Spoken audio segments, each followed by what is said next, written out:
Hey foodies, welcome to liveloveloverecipes.com. இன்னைக்கு நம்ம சேனல்ல நம்ம பார்க்க போற ரெசிபி என்னன்னு பார்த்தீங்கன்னா ஒரு சூப்பரான வெஜ் கோலாபுரி ரெசிபி தான். இந்த recipe it is the best side dish suitable for all kind of roti, paratha, naan எல்லாத்துக்குமே சூப்பராக செட் ஆகும். இது வந்து பார்த்திங்கன்னா மகாராஷ்டிராவில் கோலாப்பூர் அப்படிங்கிற ஏரியாவில் ரொம்ப ஃபேமஸாக இருந்த ஒரு டிஷ் தான். இப்போ எல்லா ரெஸ்டாரண்ட்ஸ்லேயுமே இந்த டிஷ் கிடைக்கிது. வாங்க இதை ரெஸ்டாரண்ட் ஸ்டைலில் எப்படி பண்ணலாம் அப்படின்றத பார்ப்போம். இதுக்கு ஃபர்ஸ்ட் நம்ம கோலாப்பூரி மசாலா செய்யணும். அதுக்கு தேவையான பொருட்களை பார்த்துடலாம். இந்த மாதிரி ஒரு பிரிஞ்சி இலை எடுத்துக்கோங்க. 4-5 காஷ்மீரி சில்லி எடுத்துக்கணும். இது வந்து கலர் கொடுக்கும், ஆனால் காரம் ரொம்ப அதிகமாக இருக்காது. அதுக்கப்புறமா இந்த மாதிரி 1 டேபிள் ஸ்பூன் அளவுக்கு வரக்கொத்தமல்லி, 1/4 டீஸ்பூன் அளவுக்கு வெந்தயம், 1/4 டீஸ்பூன் அளவுக்கு கடுகு எடுத்துக்கணும்.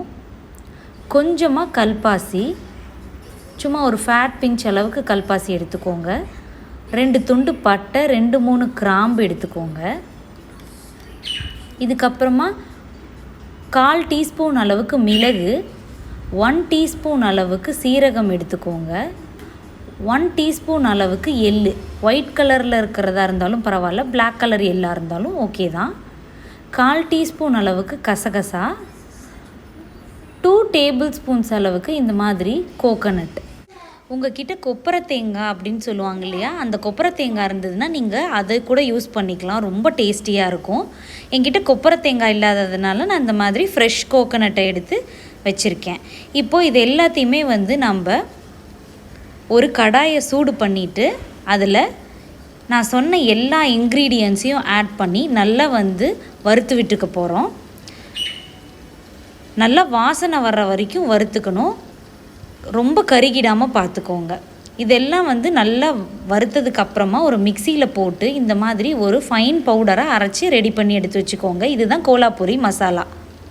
இப்போ நம்ம பேஸ் கிரேவி செய்ய ஆரம்பிச்சிடலாம். ஒரு கடாயில் 2 to 3 டேபிள் ஸ்பூன்ஸ் ஆஃப் ஆயிலை ஹீட் பண்ணிக்கோங்க.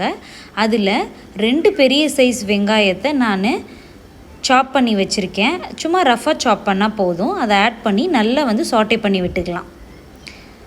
இப்போது இது கூடவே 1 டேபிள் ஸ்பூன் அளவுக்கு ஜிஞ்சர் கார்லிக் பேஸ்ட்டையும் ஆட் பண்ணி நல்லா சாட்டே பண்ணி விட்டுக்கலாம்.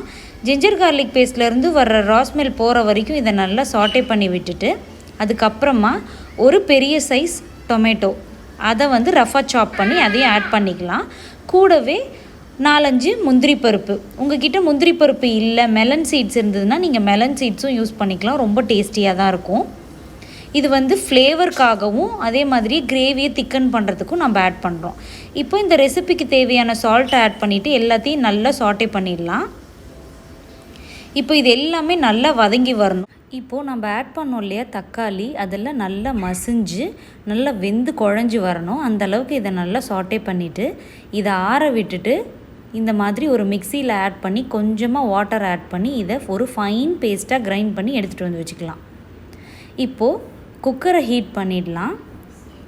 குக்கரில் நறுக்கி வச்சுருக்கிற வெஜிடபிள்ஸ்லாம் ஆட் பண்ணலாம். நான் இன்றைக்கி என்ன எடுத்துருக்கிறேன்னு பார்த்தீங்கன்னா கொஞ்சமாக வந்து பீன்ஸ் எடுத்திருக்கேன், கொஞ்சமாக வந்து கேரட் எடுத்திருக்கேன், அதுக்கப்புறமா வந்து பொட்டேட்டோ, ஒரு உருளைக்கிழங்கை வந்து தோல் சீவி அதை வந்து இந்த மாதிரி சாப் பண்ணி வச்சுருக்கேன், பச்சை பட்டாணி, நான் ஃப்ரோசன் பட்டாணி எடுத்திருக்கேன், அதுக்கப்புறமா காலிஃப்ளவர் ஃப்ளோரெட்ஸு. இதை நல்லா வந்து பூச்சிலாம் இல்லாமல் நல்லா ஒரு வாட்டி அலசிட்டு அதுக்கப்புறமா ஆட் பண்ணிக்கோங்க. இப்போ இந்த காய்கறிலாம் வேகிறதுக்கு தேவையான அளவுக்கு வாட்டர் ஆட் பண்ணி குக்கர் லிட்டை போட்டு இதில் வந்து ஒரு விசில் விட்டு எடுத்துக்கலாம்.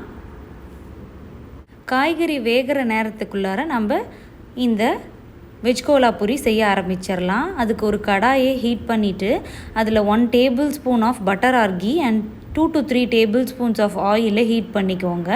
நல்லா ஆயில் சூடானதுக்கப்புறமா 1 டீஸ்பூன் அளவுக்கு சோம்பு பொரிய விடுங்க. சோம்பு நல்லா பொரிஞ்சு வாசனை வரணும், அந்தளவுக்கு வந்து பொரிய விட்டுருங்க. அதுக்கப்புறமா நம்ம அரைச்சி வச்சுருக்கிறோம் இல்லையா ஒரு விழுது, வெங்காயம், தக்காளி இதெல்லாம் அதை ஆட் பண்ணிக்கலாம். கூடவே கொஞ்சமாக வந்து மிக்ஸி ஜார் அலசின வாட்டரை ஆட் பண்ணி நல்லா இதை கலந்து விட்டுடலாம். இப்போ நம்ம கோலாப்பூரி மசாலா செஞ்சு வச்சுருக்குறோம் இல்லையா, அதில் ஒரு 2.5 டேபிள் ஸ்பூன்ஸ் அளவுக்கு ஆட் பண்ணிக்கோங்க.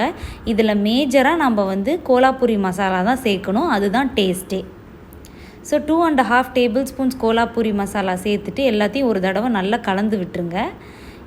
இப்போ அந்த மசாலா பவுடர் சேர்த்த உடனேவே நம்ம கிரேவி வந்து பார்த்திங்கன்னா கலர் வந்து கொஞ்சம் மாறி இருக்கும்.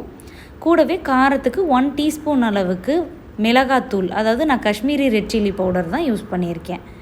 இப்போது இதை எல்லாத்தையும் நல்லா கலந்து விட்டுட்டு மூடி வச்சு குக் பண்ணலாம் கொஞ்சம் நேரம். இப்போ பார்த்திங்களா எல்லாம் வந்து நல்லா வந்து வெந்து வந்திருக்கு. இப்போது இந்த ஸ்டேஜில் நான் பன்னீர் க்யூப்ஸ் ஒரு 4-5 ஆட் பண்ணியிருக்கேன். இந்த பன்னீர் ஆட் பண்ணுறது ஆப்ஷனல் தான், நீங்கள் வேணும்னா ஆட் பண்ணிக்கலாம். இதில் நீங்கள் எல்லா விதமான வெஜிடபிள்ஸும் ஆட் பண்ணிக்கலாம். இந்த ஸ்டேஜில் வந்து நம்ம வேக வச்சு வச்சுருந்தோம் இல்லையா, அந்த வெஜிடபிள்ஸ் எல்லாமே ஆட் பண்ணியிருக்கேன். ஒரு தடவை எல்லாத்தையும் நல்லா சாட்டே பண்ணி விட்டுடலாம். நீங்கள் இதில் வந்து மஷ்ரூம் சேர்க்கலாம், கேப்சிகம் சேர்க்கலாம், ஸ்வீட் கார்ன் சேர்க்கலாம், பேபி கார்ன் சேர்க்கலாம். இது எல்லாமே ரொம்ப டேஸ்ட் கொடுக்கும். நான் வந்து வேக வச்ச தண்ணியோடய ஆட் பண்ணியிருக்கேன். எனக்கு குருமா கன்சிஸ்டன்சி கரெக்டாக இருந்தது. உங்களுக்கு இன்கேஸ் வந்து இன்னும் கொஞ்சம் தண்ணி வேணும்னா நீங்கள் சுடுதண்ணி ஆட் பண்ணிக்கலாம். இப்போது இதில் 2 டேபிள் ஸ்பூன்ஸ் அளவுக்கு ஆல் பர்பஸ் க்ரீம் ஆட் பண்ணியிருக்கேன். இது ஆப்ஷனல் தான், வேணும்னா நீங்கள் ஆட் பண்ணிக்கலாம், இல்லைனா விட்டுடலாம். பட் நீங்கள் இந்த க்ரீம் ஆட் பண்ணிங்கன்னா இன்னும் கொஞ்சம் ரிச் டேஸ்ட் வரும். இன்கேஸ் உங்கள்கிட்ட ஃப்ரெஷ் க்ரீம் இல்லாத பட்சத்தில் சுட வச்சு ஆறின பாலில் படியும் இல்லையா ஆடை, அதை எடுத்து மிக்சியில் போட்டு அதை ஒரு பேஸ்ட்டாக கிரைண்ட் பண்ணி யூஸ் பண்ணிக்கலாம். That is equivalent to fresh cream தான், ரொம்ப டேஸ்ட் கொடுக்கும். இப்போ ஃபைனலாக இதில் நறுக்கின கொத்தமல்லி இலையை தூவிட்டு இறக்கிட வேண்டியதுதான். இந்த ரெசிபி நீங்களும் கண்டிப்பாக ட்ரை பண்ணி பார்த்துட்டு எப்படி வந்திருக்குன்றத கமெண்ட்ஸில் சொல்லுங்கள். இந்த ரெசிபி உங்களுக்கு பிடிச்சிருந்ததுன்னா லைக் பண்ணுங்கள், உங்கள் ஃப்ரெண்ட்ஸ் அண்ட் ரிலேட்டிவ்ஸ் கூட ஷேர் பண்ணுங்கள். அண்ட் மறக்காமல் நம்ம சேனலையும் சப்ஸ்கிரைப் பண்ணுங்கள். தேங்க்ஸ் ஃபார் வாட்சிங்.